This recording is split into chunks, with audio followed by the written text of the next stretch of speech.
오늘 말씀 제목을 주를 안다는 것을 증명하라.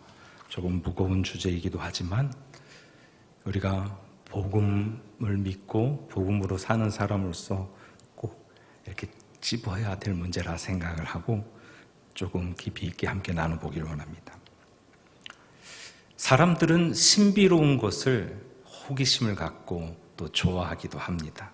신비로운 이야기에 귀를 기울이죠. 그것을 들을 때 긴장감도 갖게 되고 또는 어떤 쾌감도 갖게 되고 만족감을 갖기도 합니다. 성경은 신비로운 이야기로 많이 차 있습니다. 처녀가 잉태하여 아들을 낳았다고 합니다. 정말 신비롭죠. 근데 신비롭기 때문에 그냥 잘 받아들여지기도 합니다. 예수님께서 베푸신 놀라운 기적들, 신비로운 이야기들입니다. 그 예수님이 무리를 걸으셨다고 합니다. 무리를 걸으셨는데 이게 사실이야? 막 증명해 보려고 생각하지 않고 믿음으로 받아들입니다. 신비롭기 때문에. 그분이 또 죽으셨다가 3일 만에 사셨고 신비롭게 하늘로 올라가셨어요. 성경은 의심되는 점들이 많이 있을 수 있는데 그것이 신비로운 만족감을 채워주기도 하는 것 같습니다. 이 신비로운 얘기는 끝은 권선징악으로 끝나는 것 같습니다. 선을 행한 사람에게는 복을 주고 악을 행한 사람은 멸망하는 거죠. 재림하시는 주님은 사람들을 볼 때 그 일을 행하신다는 것처럼 보아집니다. 맞습니까? 사실 신비로운 얘기는 종교심을 갖는 사람들이 큰 자극을 주어서 그것을 믿게 만드는 것 같기도 합니다.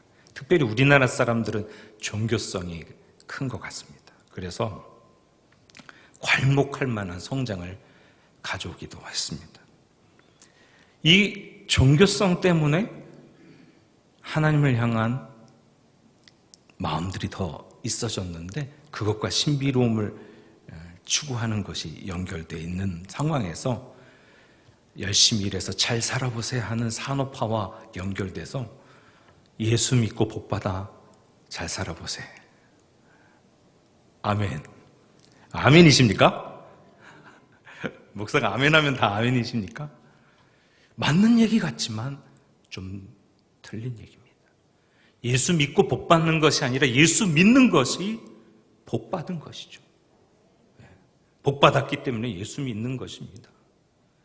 우리는 잘 살기 위해서 예수 믿는 것이 아니라 정말 우리의 영혼이 하나님과 함께하기 위해서 다시 하나님께로 돌아가기 위해서 하나님과 그 사랑의 관계에 빠지기 위해서 예수 믿는 것이죠. 하나님 우리를 창조하시고 우리를 사랑하시고 그 코에 생기를 불어넣으시고 생명이 되게 하셨습니다.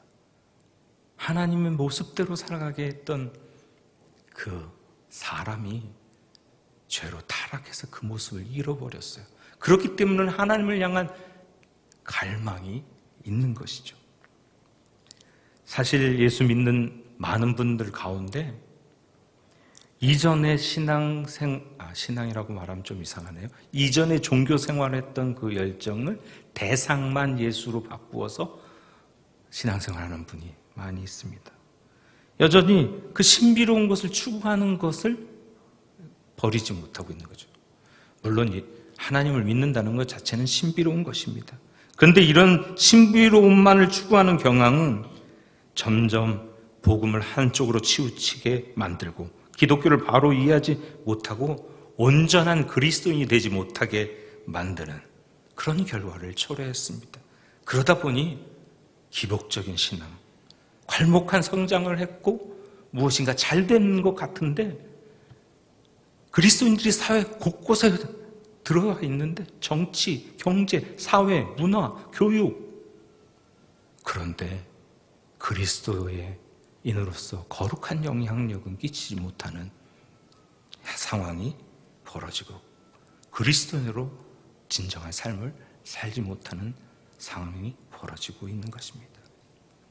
오늘 본문에서 안다라고 하는 얘기가 계속해서 반복되고 있습니다. 이는 그 당시에 성장하고 있던 이단에 대해서 기독교가 대답을 해주는 것이고, 우리가 믿는 그 믿음의 본질과 실천에 관한 이야기를 해주고 있는 것입니다. 그 당시 성장하고 있던 이단은 영지주의입니다. 영지주의는 영적인 지식을 갖는 것이 구원 얻는다라는 것이죠. 영적인 지식, 그노시스를 갖는 것. 참 신이 있는데 신의 파편을 전달해주는 어떤 사람이 그 영적인 지식을 받아들였을 때 구원 얻는다는 겁니다. 그러므로 구원은 그것을 소유하느냐 못하느냐에 있는 것이죠. 그러다 보니까 두 극단으로 흐릅니다. 영지주의의 가장 핵심은 영은 선하고 육은 악하다. 그러다 보니 두 개로 나눠지는데, 하나는 금욕주의입니다. 영은 선하고 육은 악하니까 악한 건 계속 눌러야 돼요. 참아야 돼요. 하지 말아야 돼요. 그래서 금욕주의가 발전하고, 또 한쪽은 영은 선하고 우리의 영이 구원받는데 육은 아무 관계가 없기 때문에 육은 마음대로 해도 돼. 방종과 쾌락을 추구하는 양쪽, 어떻게 보면 완전히 반대인 성향이 두 개가 나타나는 것입니다. 그러다 보니 그리스도의 인격과 사역에 대한 중요성은 빠져버립니다.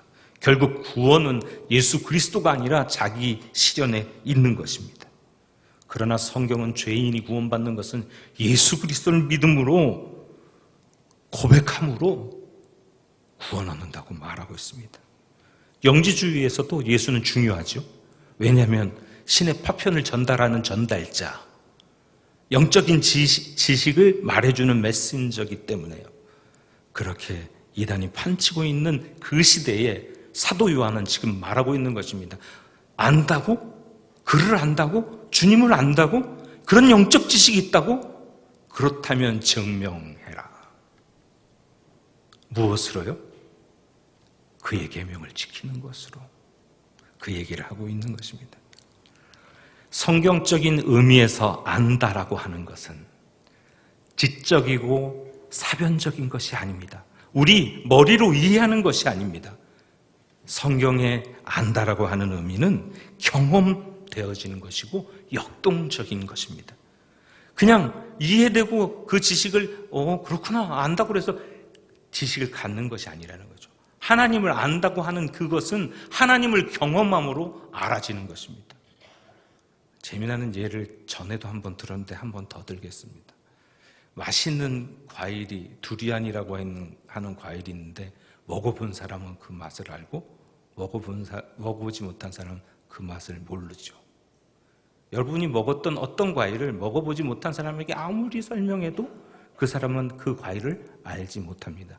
그 과일에 대해서 알 수는 있어도 그것을 먹어봤을 때 그 과일이 어떤 맛인지, 어떤 매력이 있는지 아는 것이죠. 제가 좋아하는 찬양 중에 지존하신 주님 앞에라는 찬양이 있습니다.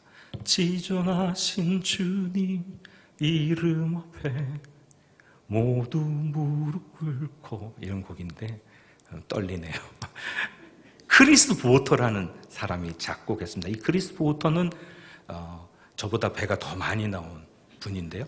그분이 강의하는 걸 한번 들었는데 저렇게 뚱뚱한 분이셨구나 하는 걸 알았어요. 그분이 하는 얘기가, 자기가 영국 북부 쪽에서 사역하고 있는데 많은 찬양, 좋은 찬양을 작곡하기도 하고 가르치기도 하고 예배를 인도하는 분이셨는데, 영국 남부 지역의 한 지역을 갈 일이 있어서 마침 예배 시간이라서 그곳에서 예배 드렸는데, 작은 교회니까 몇 명 앉지 않은 상태에서 담임 목사님이 설교하다 보니까 새로운 분이 오셨어요.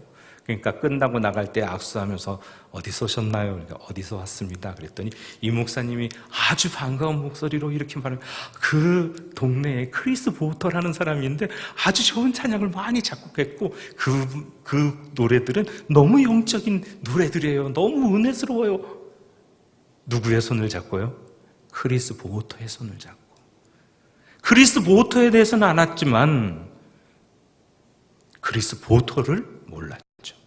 크리스 보터를 만나고 대화하고 서로 알아가고 친밀해지면서 그를 아는 것인데 그에 대한 소문과 그에 대한 이야기, 그의 곡들만 아는 것이죠. 이것이 지식적으로 아느냐, 경험함으로 아느냐, 이 차이인 것입니다.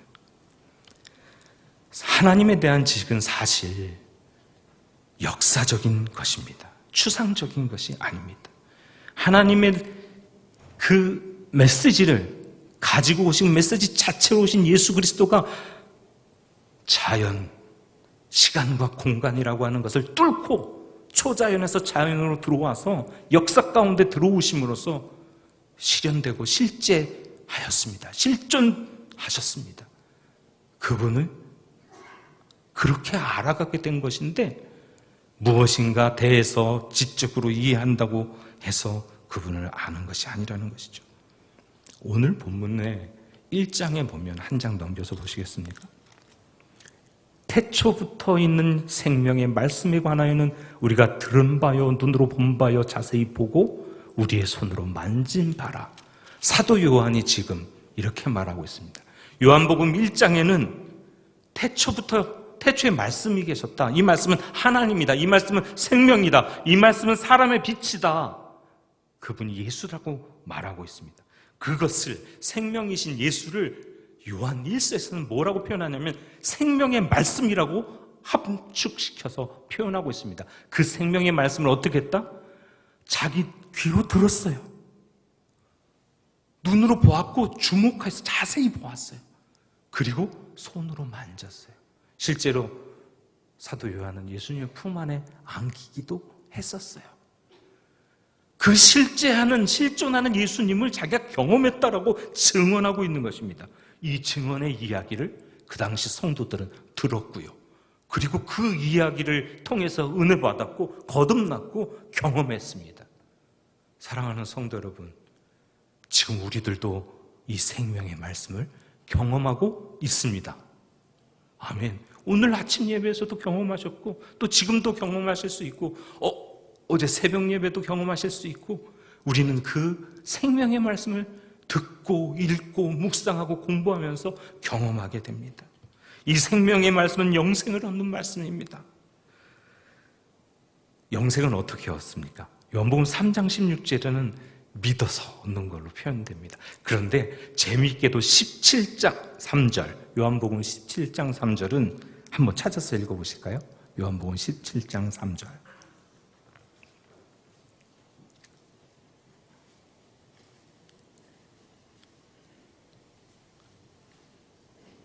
다 찾으셨으면 한 목소리로 크게 한번 읽어보겠습니다. 시작.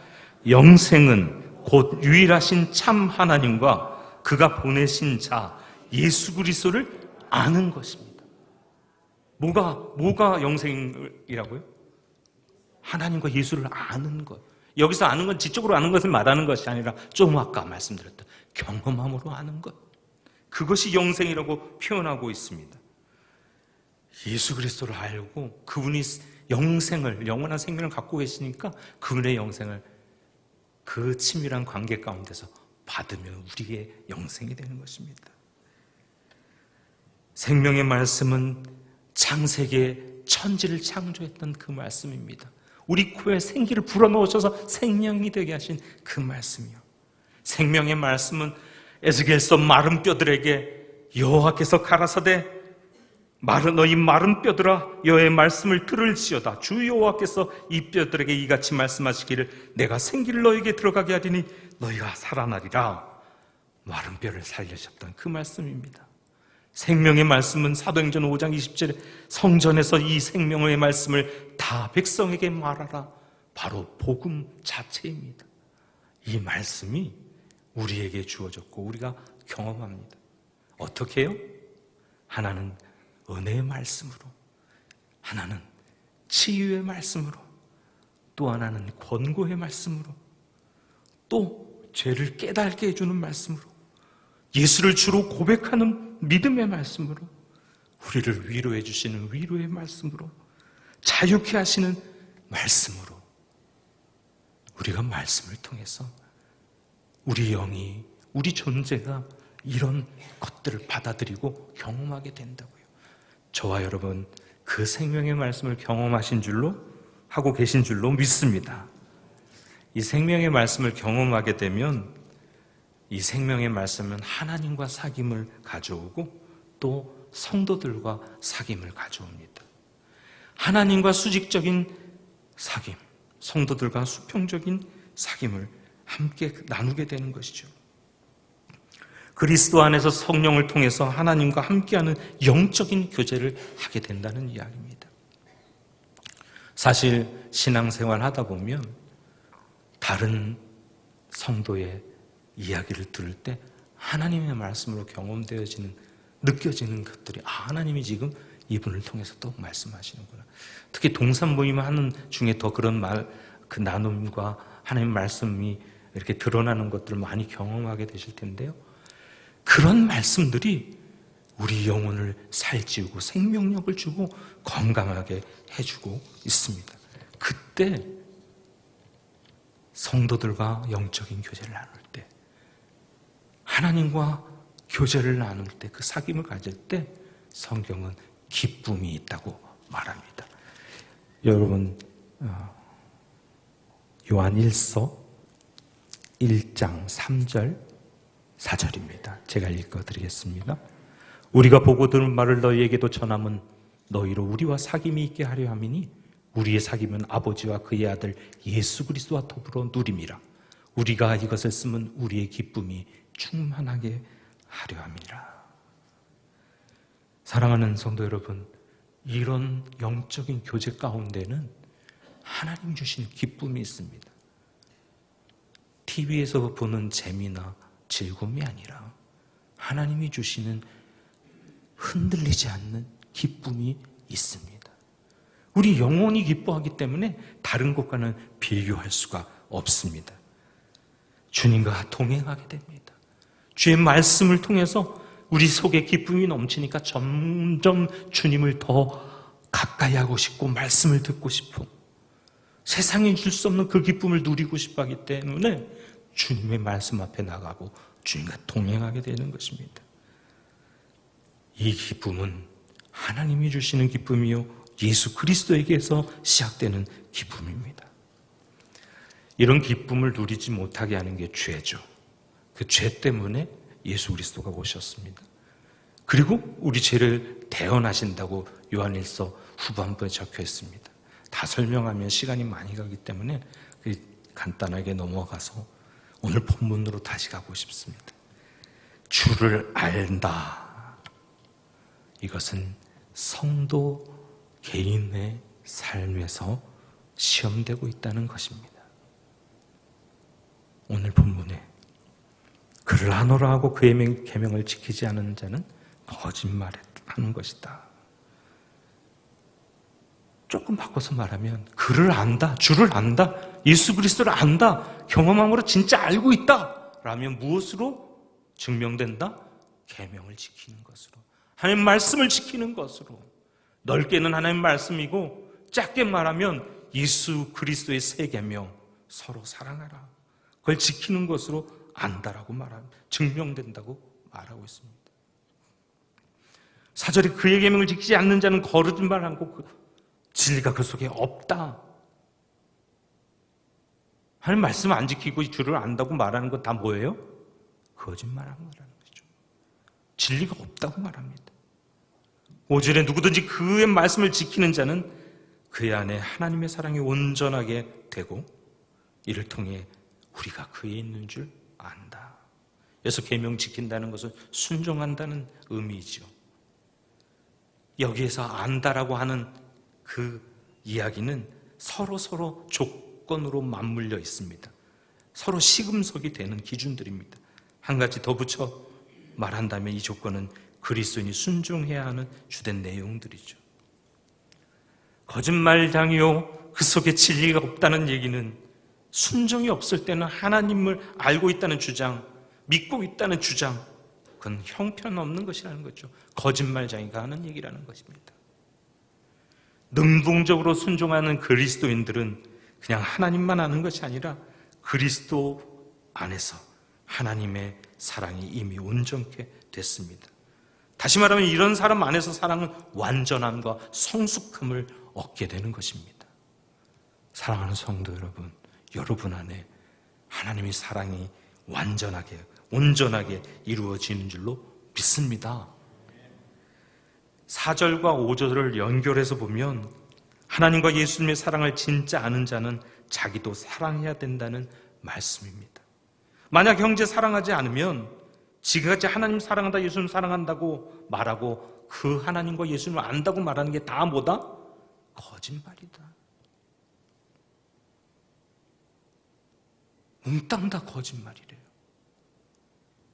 그렇다면 여러분, 저와 여러분 정말 사랑합니까? 형제를 사랑하십니까? 아니면 거짓말장애입니까?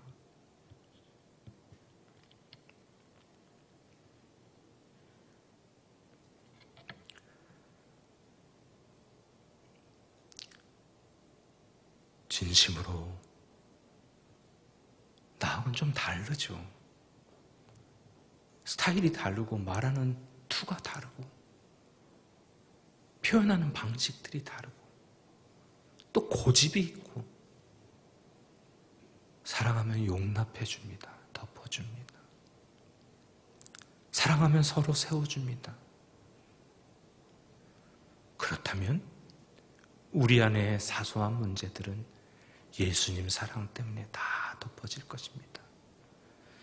밀물이 들어오면요, 바닷가에 자그마한 바위들, 암초처럼 보이는 것들이 바닷물에 다 덮여서 그냥 바다로 보입니다. 이런 진정한 형제 사랑이 우리 동산교회에 이루어질 줄로 믿습니다. 마지막에 그의 안에 있는 자는 그가 행하시는 대로 행할지니라. 자기도 행할지니라. 그가 누굽니까? 예수 그리스도. 주님 안에 있다면 예수님이 행하시는 대로 행한다. 그 안에 있다고 주장하고 또 그렇게 증명된다면 예수님이 사셨던 것처럼 오늘, 지금을 살아내고 있다는 것입니다. 하나님과 올바른 관계의 특징이 되는 거죠. 하나님께 순종하니까 필연적으로 그리스도처럼 살게 되는 겁니다. 그리스도가 선택하는 것처럼 선택하고 그리스도가 말하는 것처럼 말하게 되고 그리스도가 행하는 것처럼 사랑으로 품어지는 것이죠. 결국 그리스도를 닮아가는 삶이 됩니다. 이 땅을, 이 세상을 작은 예수 그리스도로 살아가게 된다는 얘기입니다. 우리는 우리가 하나님에 거하고 있다는 것을 순종하며 살아가는 걸 통해 예수처럼 살아가는 것을 통해 확신할 수 있습니다. 모든 경우에 그리스도인의 순종은 그리스도를 따라 행하는 것을 통해 정확하게 행해집니다. 그리스도 안에서 하나님과 하나됨을 실제로 경험하는가 아닌가, 그 기준은 우리가 그리스도를 모방해 살고 있는가 아닌가 통해서 알아지는 것이죠. 그렇다면 예수는 지금 이 문제를 어떻게 생각하시고 어떤 선택을 하시고 어떤 길을 걸어가시고 어떻게 말할까? 예수님이라면 어떻게 할까? 이 질문을 계속 우리가 되새기며 예수님이 이렇게 선택하실 것이라 믿는 대로 하다 보면 주님을 점점 닮아가는 것이죠. 여기서 말하는 순종이 갖는 특별한 면은 그리스도를 닮는 것입니다. 그는 그 자신이 예수께서 사셨던 것처럼 살아가고 싶어지죠. 주가 살았던 것처럼 산다는 표현은 분명하게 예수님의 공생의 기간, 행동과 삶을 표현하는 것입니다. 우리는 21세기 현대를 살아가고 있지만 지금 여기 예수님이라면 어떻게 하실까 여쭙고 그것을 따르는 것입니다. 그리스도를 모방함, 이미타티오 크리스티, 이 이야기는 희생적으로 목숨을 버리는 것에 관한 의미가 담겨 있습니다. 희생적으로 자기 목숨을 내어버리는 그 길을 따라오는 사람에게 하나님을 향한 길을 열어주는 자기 희생, 그것이 포함되어 있다는 것이죠. 우리 동산교회 이 자리에 앉은 그 한 분 한 분이 그리스도를 닮아가는 삶, 그리스도를 모방하는 삶, 따르는 삶을 살게 되면 서로 희생하니까 서로 높여주게 되고, 서로 희생하니까 서로를 인정하게 되고, 서로 희생하니까 서로에 대해서 고마워지고 더 사랑하게 될 것 아닙니까? 그런 사랑과 섬김이 있는 광주 동산교회 되기를 소망합니다. 그리스도의 생각과 그의 가치관과 성품과 인격, 사랑과 희생, 그의 언행, 그의 표정, 그의 모든 것을 닮아가기를 소망합니다. 사랑하는 성도 여러분, 주님을 경험함으로 주님을 더 알아가시기를 소망합니다. 주님의 은혜를, 사랑을, 그 역사를 경험함으로 주님을 더 알아가시기를 축복합니다. 순종을 통하여 하나님의 사랑이 우리 안에 온전히 이루어지기를 소망합니다. 예수 그리스도의 마음을 품고 주님의 말씀에 순종해서 그리스도 예수의 인격을, 삶을 닮아가는 주님의 생각과 가치관과 성품과 인격과 언어와 행동, 표정, 감정, 사랑, 희생, 이 모든 것을 닮아가는 21세기의 작은 예수로 살아가는 저와 여러분 되기를 주님의 이름으로 축원합니다. 이 시간 우리 함께 합심하여 기도하실까요? 우리가 이 시간에 함께 기도할 때 주님을 더